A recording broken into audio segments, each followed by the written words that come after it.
So, you know, other programmes this time of year, they have like an advent calendar where it's an opportunity to play their best bits of the year gone by. So the Today programme did Billy Connolly today, that they spoke to earlier this year. Lovely. Although nothing can ever be better than the Blue Peter making their advent hanging thing out of a coat hanger. But I'm ageing myself by saying that. But I have really happy memories of watching that. Oh no, I'd love to do a craft-based version, but we've got to, all we've got to work with is our. So, but we're going to do our own typically rubbish newscast version, which is called the Badvent calendar, where people suggest our most cringy moments throughout the year. Which is a good idea because that's guaranteed to find at least 25, isn't it? Exactly. Who's doing the Christmas Day episode?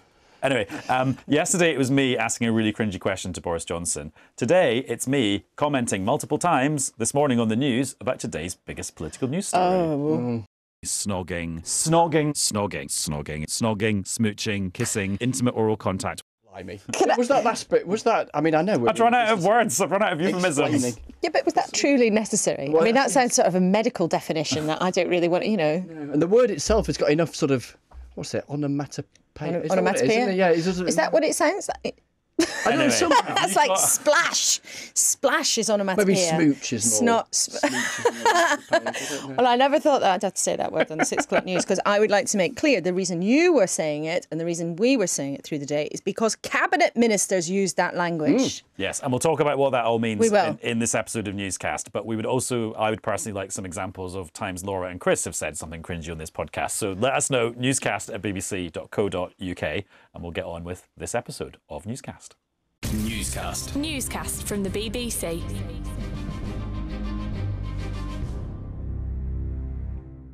Hello, it's Adam in the studio. And Laura in the same studio. And Chris in the same studio. This is marvellous. Who would need any kind of Christmas party when you got this? I'm finding it quite intense, if I'm honest. It's lovely to see you all, but it is quite intense. I don't think I've sat this close to another human being for about 2 years. And who knows how long it might last. Well, quite. Yeah, thanks, Omicron. Or not, because it might actually end up being fine. Now, Laura, it's interesting you made a little reference to Christmas parties, and people are starting to think about what to do at Christmas parties this year, and we'll come on to that in a minute. But everyone's rewinding back to Christmas party season last year, which actually wasn't much of a Christmas party season, because there were the tiers in various bits of England. There was a couple of nationwide lockdowns in the end. But for a couple of days now, there's been intense focus on what happened when in Downing Street after hours. That's right. And it emerged yesterday morning with a tremendous scoop from our colleagues, political colleagues at the Daily Mirror, who reported that there had been a number of gatherings in Downing Street. They said there'd been a leaving do and then had been a big boozy knees up with maybe as many as 50 people there, just at the moment that what was then called the Kent variant was starting to sweep the country. And as it happens, the day before, Boris Johnson did then do the cancelling of Christmas, to use the phrase, and suddenly, basically, lockdown was pretty much back upon us. Now, because of that revelation yesterday morning, obviously everyone is then trying to find out exactly what did go on. Do you want to know what I found out? Yes. Yeah, so what I understand is that at the end of November, there was a bit of a sort of leaving do, but not like a formal leaving do, but there was a sort of gathering of sorts when a member of staff was leaving. Boris Johnson sort of came along and said a few words, but that was not like a big sort of invitation party. And you can imagine that happening in workplaces elsewhere, where you've all been sat together all day and then you have a beer at the end of the day. And workplace gatherings that had a kind of business purpose were a bit of a kind of caveat, weren't they? That's right. They were a bit of a grey area. And to sum up really what the rules said is that socialising, reasonable interactions in the workplace, yeah, okay. And as you say, if you're working late and someone then says, well, should we get some pizzas in because we're all going to be here till midnight, which is what happens in Downing Street, actually, when people are working very long hours and in lots of kinds of jobs, that sort of thing is not unheard of. What, however, really has got people going was the suggestion that there had been a few dozen people at a gathering on the 18th of December. And Downing Street sort of denied it, and then they didn't really deny it. And the Prime Minister then refused to deny it on 3 different occasions in Prime Minister's questions. And then later yesterday, I spoke to somebody who'd been there, who told me that there were, to use their definition, a few dozen people there. People had been invited from outside. It wasn't a sort of official invite kind of thing, but people had been invited to come into number 10. There was food and drink laid on. There were even some games. And I mean, that's a party, isn't it? Well, what games?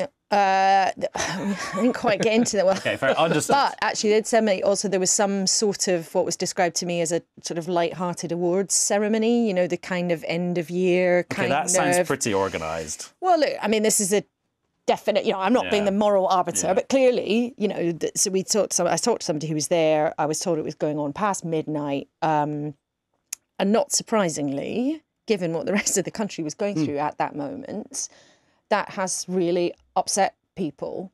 And Labour today, of course, been firing off letters to the Cabinet Secretary calling for an investigation into exactly what was going on. Because the thing is, at the time, you couldn't socialise with people outside of the household you were living with, could you? I mean, that was the rule at the time. That's right. Under the tier system in London, as you know, and similar things around the UK.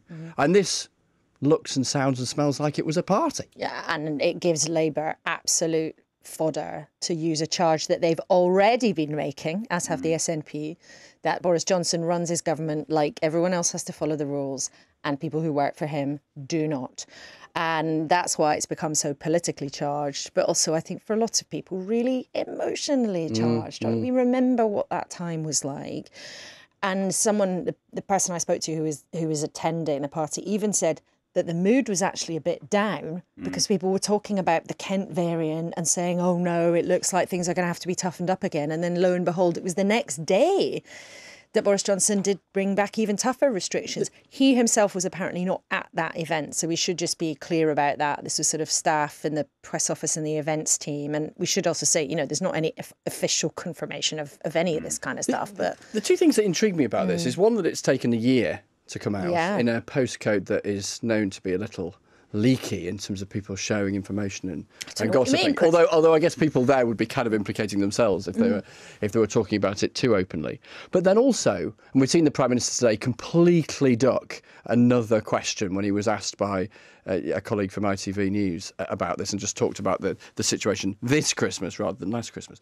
But then you wonder, I find myself wondering, given people's perceptions of the Prime Minister as being a different kind of Prime Minister, whether this kind of stuff, for some at least, some are clearly hugely angry, but whether for some it's kind of priced in as to how his Downing Street, his government operate. That's a good theory, but then I think there's some polling today from YouGov, isn't there? They've done like a snap poll where they've said to people, does it matter if there was a Christmas party in Downing Street at that point? And a huge majority of people say yes, including people who voted Conservative, so who might be potentially maybe a little bit more sympathetic. But does it matter sufficiently to change your view of him, I wonder? And I think the context of these things is always all, and the political mood at the time. Think of the Peppa Pig speech, for example. If that, what a lot of people thought was a pretty embarrassing episode, if that had taken place when Boris Johnson had been having a good couple of weeks and had been coasting, I'm fairly sure the reaction to it would have been pretty different. Actually, that bizarre appearance happened at the end of a pretty awful couple of weeks to the government, and therefore then political sentiment is in a pretty kind of bad place. But, you know, it will be interesting to see how this plays out in the longer term. Is it just forgotten in the next couple of days? But for the bereaved families, I mean, some of them have been talking today actually about just how sickening, to use their word, it was to find out about what had been going on. Yeah, and one of those people who was talking today was Sophia Nar, whose dad, Zahari, died of COVID last year, and she represents the COVID Bereaved Families for Justice campaign group. It's upsetting. It's really insulting. You know, at that time, my dad would have been in good health. He was in good health before he caught COVID. But he did catch it over the Christmas period. We know how bad the numbers were at that stage. And, you know, thousands of people were dying every day. Meanwhile, people in Downing Street are celebrating. It's really disgusting, to be honest. And it will be interesting to see, though, if there's a bit of a process now, because now that Labour have written to Simon Case, the Cabinet Secretary, the most senior civil servant in the country, I mean, he might feel that he needs to respond. And then when that letter comes out, we will be reading between the lines, using our magnifying glasses, looking for the invisible ink, just to see what the language is around it. Should we now fast forward to this Christmas? Well, I think that's why, actually, it's got people so going, because there is this sort of anxiety or question marks about what will happen this year. Well, particularly because in England, as the rules are stipulated at the moment, it's a far more personal decision, isn't it? The kind of human psychology of, do you think, well, I better not go to the staff knees up at work because I don't want that to wipe out a family Christmas do? And then the kind of slightly mixed messages that we're getting, whether it be from ministers or Dr. Jenny Harries, the senior health advisor, about how we should behave on top of the rules that stipulate behaviour around face coverings and self-isolation. Yeah, so to be really clear, at the moment, the government is saying don't cancel things. They're saying go ahead, don't cancel things, basically don't overreact.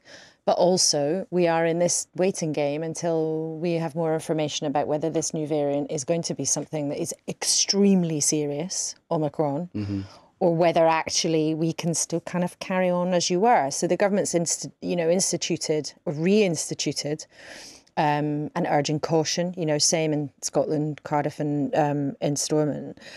But was sort of in this holding pattern. So, put your mask back on the trains, for example, although obviously in Scotland that was still the case already. But they're holding off, going back to something really, really draconian. And that actually means until we've got more information, we're in this kind of limbo. There is always going to be room for misinterpretation. And what's the JFK? Or different interpretations. And what's the JFK phrase? The only thing to fear is fear itself. And you can see the government is obviously fearing that concept because as soon as you see people saying, oh, maybe you should cut back on unnecessary socialising like Jenny Harries does, you just think how many hundreds of pub bookings get cancelled or office parties and then it then becomes almost like a recession, a social recession where it's like people's feelings then multiply and then lead into an economic effect. And depending on your own personal outlook, it's not necessarily irrational, is it? Because part of the new rules is this whole stipulation around self-isolation. Yeah. And therefore the fear that if you put yourself in a social situation that it would be nice to do but isn't perhaps essential, and then, you come into contact with somebody who's suspected of having Omicron, and then your Christmas trip to the family's gone. That's absolutely right. But I think the point you make, Adam's also a really interesting one, because we've seen this each time COVID's kind of come in as a wave. Actually, the public have decided what to do, often in advance of the government sort of catching up with that guidance and often being more cautious. And we've heard on the BBC News this week a lot, haven't we, from people who run pubs, who run hotels, who are saying they're already getting people phoning up and cancelling. And the government will be very conscious of that because, we all know what the economic side effects are. Can a hospitality business, after the last couple of years, really afford to have a Christmas this year with empty tables?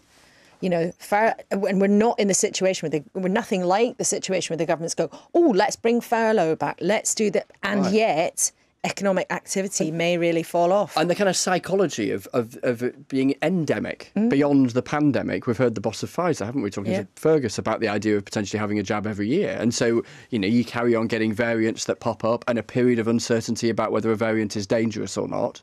And then this sort of suspended period of what we actually do collectively behaviour-wise. And what we do when it comes to snogging, Adam. Oh, yeah. Don't look at me. Just because I was the first person to report the news this morning doesn't mean I'm like the snogging czar. You are. Although maybe naturally that role would fall to me, I think. Do you think so? Hang on a minute. You said you feel uncomfortable even with us sitting this close to you. But what will people do, though? Let's make it more uncomfortable. Well, no, because you're back to this world now of where ministers are starting to be asked about like the intimate, intricate details of people's lives. A thing they did not want to ever go back to after the last few years. It was like, oh, can I do A with B or C with D? And then Therese Coffey goes on a late-night political talking programme on ITV. What a great idea. With Robert Peston. And they're talking about the mistletoe. And she says you shouldn't be snogging strangers under the mistletoe. And she says it semi-jokingly because Therese Coffey does have a sense of humour. She's well known for actually being quite a funny person. But of course it then becomes, a national conversation about do you or don't you? And then I see tonight, Sajid Javid, Health Secretary, says you can basically snog whoever you want under the mistletoe. And then it said it's a family tradition. I'll be kissing my wife under the mistletoe. It's not a Sajid family tradition. I was thinking this is all getting a bit complicated. But again, stepping back from all of this, and we've got so used to it, haven't we? But, if you step back a couple of years, the idea that you'd have government ministers pronouncing on things like this. Even using the word. Well, all that is astonishing, really. And we've kind of been inured against it almost in the pandemic. Shall we have a listen to how some good people on the streets of London suggested they might be having their Christmas snogs this year? Why not? Use the word again. Everyone kisses at Christmas. Even my mum gets a kiss at Christmas. It's Christmas tradition and let's keep Christmas going. Christmas is back this year, 2022, baby. 2021! Oh, I ruined it. Snogging, I don't know what it means. Like, can you explain me the meaning of that word? I hope I'll be kissing someone under the mistletoe. How about you? Maybe they can do a flow test first and then we can kiss, maybe. People should be careful, but this Christmas is the only Christmas we're going to have compared to last year's, so kiss everyone, in my opinion. So you'll be kissing someone under the mistletoe? Oh yes, I'll be kissing my girlfriend a lot. Mwah. Have a good one. Although that last guy, who I think was dressed as Santa, or one of Santa's helpers, because it couldn't have been the real one, because it's too early to see him. Anyway, missing the point slightly, because it's not about your partner, it's about contact with strangers, and that's what everyone is having to reach a personal conclusion about. And actually the government would like everyone to reach the personal conclusion that they're just going to go to as many Christmas parties as they were going to go to before.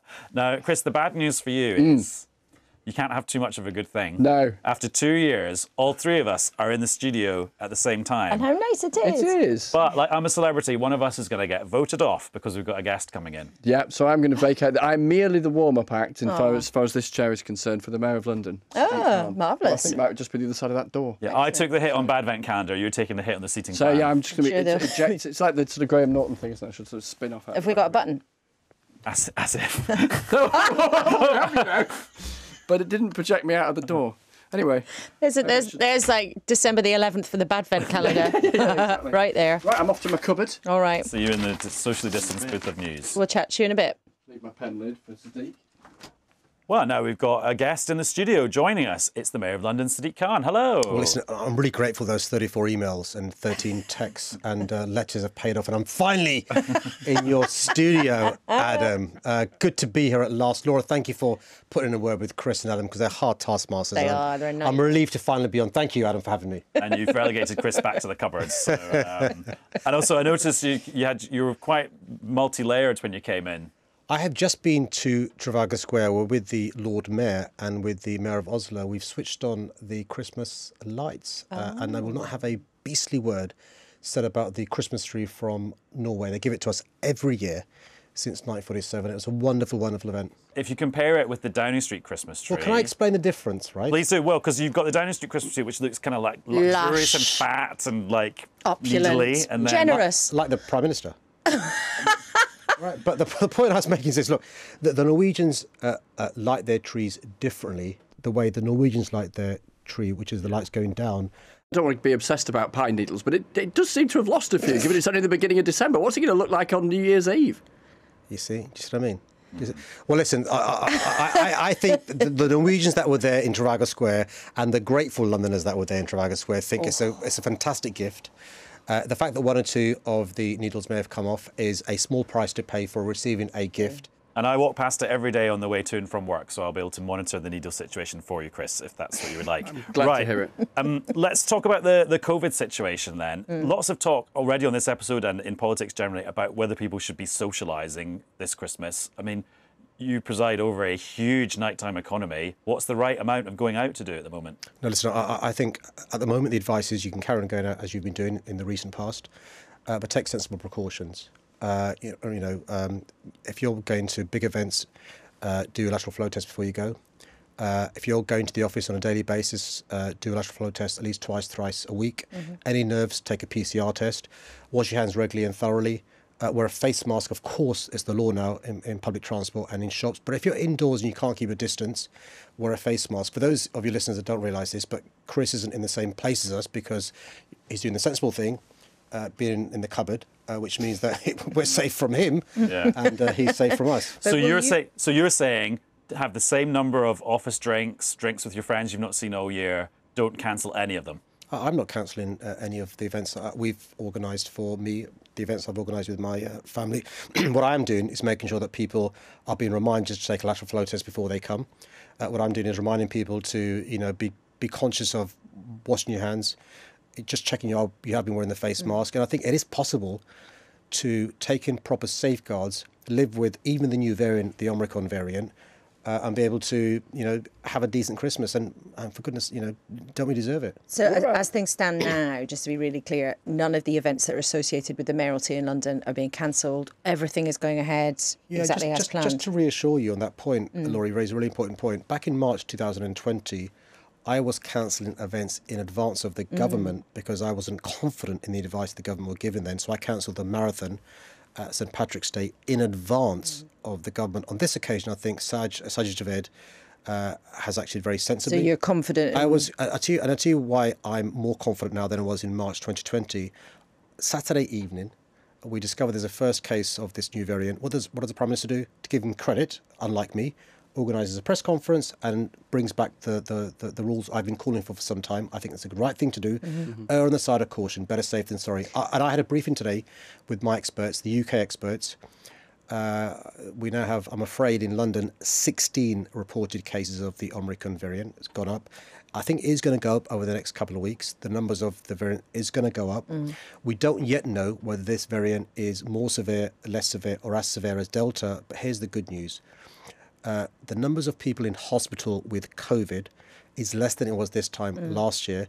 The numbers of those in hospital with COVID on ventilators is less this time than last year because the vaccine is making a real difference. But I don't want to make a sort of might seem like a frustrating political point to do it, but your national party, nationally, Labour is saying the government should be tighter. They're saying that they should be going further on restrictions. But actually, you're saying you're confident as the leader of the biggest city in the country that they've got the approach right so far. Yeah, can I just say this? And it's important I say this on issues like this. The government does work collegially with me as the Mayor of London.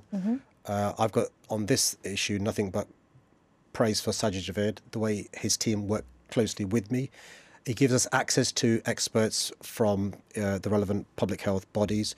I had a meeting today with the relevant experts. If it was the case, for example, Whitty and Valance and those kinds of people, the people who work with them, it wasn't Chris or Patrick, but people who work with them. If it was the case, for example, they were telling me things inconsistent with what the Prime Minister or Health Secretary was saying, I'd be the first to make that public, subject to the rules I have, which is be honest with the public and they'll follow the rules and stuff. And at the moment, I see no reason to move away from the advice from the government, and I think it's the right thing to wait and see. What's your advice on snogging?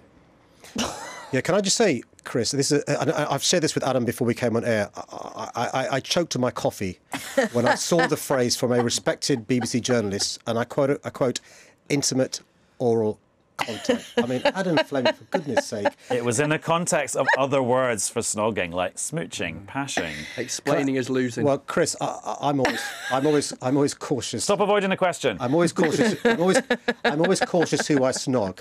And I don't just mean avoiding CCTV cameras. I'm sure Mrs. Canaway, please hear that.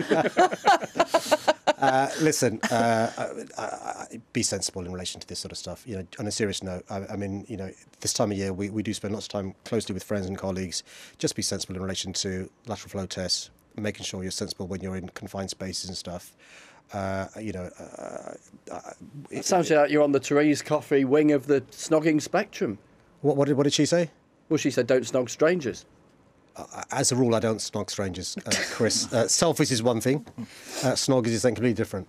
Would you like to see, though, more places? Because you're talking about people being cautious and you have, masks are compulsory on London transport. Would you like to see masks being compulsory in more places, whether that's, theatres, cinemas, gyms? Because it doesn't really harm anyone, does it? People who have been pushing for that were saying, why not? What's the argument against it? Better safe than sorry. I'm on the better safe than sorry school of thought here, the precautionary principle. There's one caveat, which is we've got to make sure that we take people with us. And the problem with this is, Laura, it feels a bit like the hokey-cokey, face mask on, face mask off. And that's one of the reasons I'm calling on the government in 3 weeks' time, it's now 2.5 weeks, when they review the face mask wearing, if the Omicron variant isn't as bad as Delta, don't get rid of the rule, backed up by enforcement saying face masks on public transport and shops. Keep that rule because A, it builds public confidence. 7 out of 10 people who use public transport want face masks to be compulsory, but B, it's better safe than sorry. Right, and so I think face masks should stay compulsory on public transport and shops. If it's wise that you're advocating that people should carry on having to wear masks on the tube, for instance, if we were to discover that this variant isn't that dangerous, because how does that translate if people think they're being asked to do something, but the risk isn't as significant as we thought? Yeah, really good question. So here's the reason why. Because the Delta variant is still here. The Delta variant is the variant that we are worried about, actually, before Omicron. But because it's still the case, we've got lots of people catching this virus. Here's the worrying number, Chris. The numbers of people with COVID is bigger now than it was last year. So people are still catching this virus, but thankfully, because of the vaccine, the consequences are less serious. There's a recent report in the BMJ, the British Medical Journal, that showed the most effective thing you can do to stop the spread of the virus is wear a face mask. So again, better safe than sorry. And 1 out of 3 of us who may have this virus won't show symptoms. So you're wearing a face mask, you could be sitting next to somebody who's getting treatment for cancer. Or on the other side, somebody who has got somebody who's shielding. So with a face mask, you're reducing the chances of inadvertently passing it on. And this virus, whether it's Alpha, Delta, Omicron, will be with us for some time. And so better safe than sorry. I wonder what you've been mayor through an extraordinary period, looking out for and leading London. I wonder what at some stage down the track is next for you. I note, and newscasters will note, there is a precedent of former mayors of London going on to even higher office. Yeah, he's been a disaster, though, isn't it? There's a reason not to do it, if that's the template you're following. Look, I was with another mayor earlier on today, and she commented the only thing I've not had in the last 5 years is locusts. I mean, we had everything from terror attacks to the awful Grenfell Tower fire to what we've had in the last 18 months. It's been on, for some reasons, for obvious reasons, an awful 5.5 years. But it's been brilliant as well. I love being Mayor Chris. As long as Londoners want me to be the mayor, I'll carry on being the mayor. It's the best job in politics. And after that, though, you must have given it some thought. I mean, you're a highly professional politician. You've done lots of different jobs in this massive job. There was a precedent there. You fancy it one day? Well, listen, I think Newscast is missing a 4th person. I think you missed Katya. I wouldn't mind. I thought you were going to say Andy Bowner. I wouldn't mind being on Newscast. I think, Oh, broadcasting next. Career. There we go. Well, you heard it here first.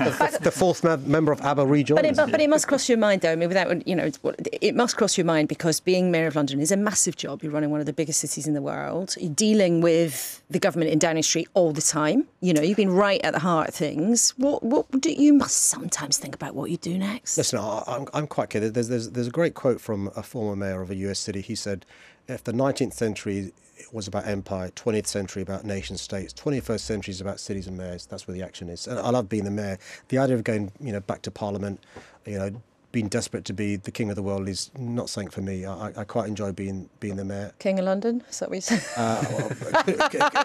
Could be argued. ... Oh, interesting. You mentioned ABBA there. Have you got tickets for the big ABBA experience at Olympic Park? True story about Benny and Bjorn. They came to see us about 3 years ago, and they were keen to come to the greatest city in the world. And I'm really pleased that we've got them. And I was with actually today the mayor of Stockholm, and she's very jealous that we've got ABBA and they haven't. And another reason. There's already quite a lot of ABBA infrastructure in Stockholm. So did you have to do a little bit of lobbying to lure ABBA to the Olympic Park? There was a bit of. Listen, I think it's probably. I don't want to be indiscreet about conversations I have. Go on. There was a risk they could have gone somewhere else. Put it this way, listen, it's been said in the Khan household that I'd sell my firstborn to get business for London. And by the way, some could argue that London gets the credit for ABBA reforming. Well, there we go. A little snapshot of the kind of hard bargaining, of high-level celebrity dealing that's been going on behind the scenes in City Hall. Something else that's been going on in London, on the outskirts of London, is a by-election tonight. And we must remind our newscasters that BBC One and the News Channel will be live in Bexleyheath with analysis and reaction when the polls close and when the result is in. But sounded like you're doing a little advert there. It's a lovely little trail. It's a trail, isn't it? It's a trail, as we would call it in the business. Yeah, a trail. Wonderful. Laura, Chris, Mr. Mayor, thank you very much for coming on Newscast. It's a pleasure. We'll be back with another episode very soon. Bye. Bye. Newscast. Newscast from the BBC.